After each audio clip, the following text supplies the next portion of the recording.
اور خداوند یسوع کو باپ کی دائیں طرف کر دے گا۔ میرے عزیزو یاد رکھیے کہ یہ جو ہے وہ دنیا تھوڑے دنوں کی ہے۔ بشپ پولی کارپ کو مخالفین نے جب درخت کے ساتھ باندھ کر آگ کے شعلے دکھائے اور انہوں نے کہا کہ اس آگ کے شعلوں کی لپیٹ میں تجھے پھینک دیا جائے گا، مسیح کا انکار کر دے۔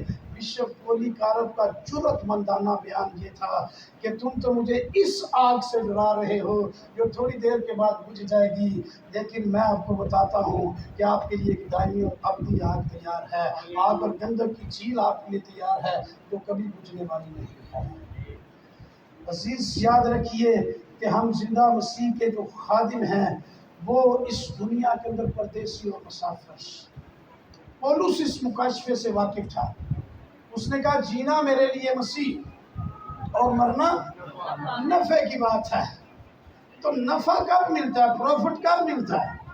جب ہم کچھ انویسٹ کرتے ہیں پھر ہی ملے گا نا نفع۔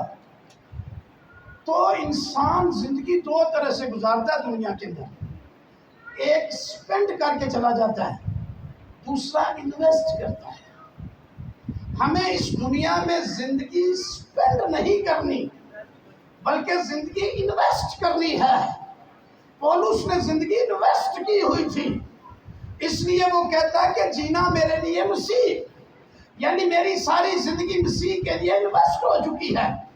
کرنتھس کے خاتمے میں کہتا ہے کہ جو چیزیں میرے نفع کی تھی میں نے مسیح کی خاطر ان کو پورا کرکٹ سمجھ لیا ہے، اپنی زندگی مسیح کے لیے انویسٹ کی اور پھر اگلی زندگی پروفٹ میں ہے۔ تو اس لیے زندگی انویسٹ کر کے جائیں، صرف سپینڈ کر کے نہ جائیں۔ ایک خدا کے خادم کی ایگزامپل دے کر میسیج کو وائنڈ اپ کروں گا۔ ایک انجیلی مبشر دنیا کے ایک بڑے ٹرپ پر روحوں کی نجات کے لیے گیا، بہت ساری اس نے جو ہے وہ روحوں کو بچایا، کنونشنز کی مختلف ملکوں میں، مختلف علاقوں میں روحیں بچا کر لوگوں کو نجات، شفا، معجزات دے کر جو ہے وہ واپس آ رہا تھا۔ جس جہاز کے اندر وہ موجود تھا اسی جہاز کے اندر فوج کا ایک جرنیل بھی موجود تھا۔ اب جب جہاز ایئرپورٹ پر لینڈ کیا تو جو فوج کا جرنیل تھا وہ بھی بارڈر پہ جنگ لڑنے کے لیے گیا ہوا تھا، وہ بھی جنگ لڑ کے آیا تھا، جنگ دونوں ہی جیت کے آئے۔ اب جو فوج کا جنرل تھا اس کو پرائم منسٹر لینے کے لیے آیا ہوا تھا، پریزیڈنٹ، بہت سارے دوسرے لوگ، ریڈ کارپٹ اس کے آگے بچھا ہوا، اس کے اوپر پھولوں کی پتیاں نچھاور ہو رہی ہیں۔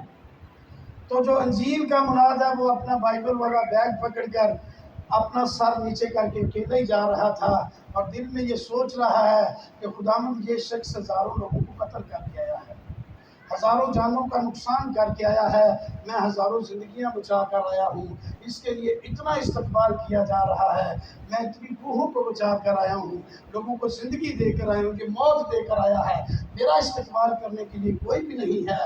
اسے آسمان سے آواز آئی کہ دیکھ غور کے ساتھ یہ اپنے وطن میں آیا ہے اور اس کے وطن کے لوگ اس کا استقبال کر رہے ہیں، تو ابھی تک جلا وطن ہے، دیکھ جب تو اپنے وطن میں آئے گا تو میرے لاکھوں کروڑوں فرشتے اس سے بڑھ کر یہ یاد رکھیے کہ ایمانداروں کو دوسری موت کا کچھ اختیار نہیں ہے، ان کو تاج بھی ملیں گے اور ان کو ابدی بادشاہی بھی ملے گی۔ اس لیے سمرنا کی کلیسیا کے لیے خدا کا شکر ہو جن کو یہ آگاہ کر دیا گیا کہ وفادار رہنے سے زندگی کا تاج بھی تمہیں ملے گا اور پھر تمہیں دوسری موت کا بھی کوئی اختیار تم پر نہیں ہوگا۔ کاش آج کا چرچ بھی اسی طرح سے پرسیکیوشن ہو، حالات آپ کے خلاف ہوں، مصیبتوں میں سے گزرے، غربت آ جائے، بے روزگاری آ جائے، مسائل میں گر جائیں، دنیا کی دولت کے پیچھے نہ بھاگیں، صرف زندہ یسوع کی دولت وہ تلاش کریں۔ آپ کے لیے آسمان کی بادشاہی کے دروازے کھلے ہیں اور کھلے رہیں گے اور زندگی کا تاج ملے گا۔ آؤ ہم دعا کرنا شروع کریں اور آج خداوند سے کہیں کہ خداوند مجھے ایسا ہی شخص بنا دے، میں ایسی ہی کلیسیا کا حصہ بننا چاہتا ہوں، بننا چاہتی ہوں تو جان دینے تک وفادار رہے، حالات خراب ہو جائیں، خلاف ہو جائیں، مخالفتیں ہوں، نفرتیں ہوں، لوگ میرے اوپر لانٹن کریں، کئی طرح کے پرابلمز کریٹ ہو جائیں، لیکن میں اپنے زندہ خداوند میں قائم و دائم رہوں گی۔ آؤ میری بہنوں، آؤ میرے بھائیوں، تھوڑی دیر کے لیے قادر مطلق خدا کے حضور میں ہیلیلویا رہنے کے لیے بلایا ہے۔ آج وفاداری کو اپنی زندگی کے اندر مانگ لیں۔ آج چاہیں کہ خداوند آپ اس سارے حالات میں قائم رکھیں۔ اس بابرکت میسج کے لیے خداوند کی شکر گزاری کریں۔